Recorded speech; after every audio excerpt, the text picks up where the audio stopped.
வணக்கம். ஸோ சிம்பிளிஃபைல ஒரு சம் நம்ம பார்ப்போம்.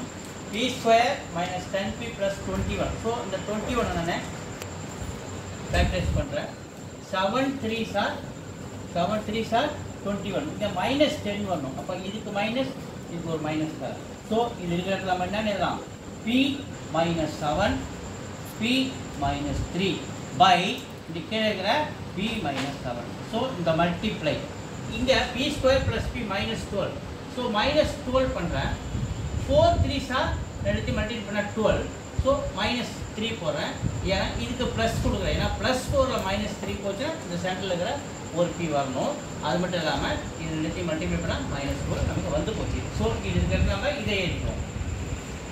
p plus 4 p minus 3 by கீழே என்ன இருக்கு? b மைனஸ் 3 ஹோல் ஸ்கொயர் இருக்கா?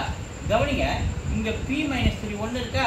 ஸோ இதுக்கு ஸ்கொயர் இருக்குது பார் p மைனஸில். அப்போ ஒரு ஸ்கொயரில் ஒன்று போயிட்டு மீதி பவர் 1 இருப்பார். ஸோ இங்கே ஒரு p மைனஸ் 3 இருக்கா? அப்போ இந்த 1 p மைனஸ் 3 கேன்சல்.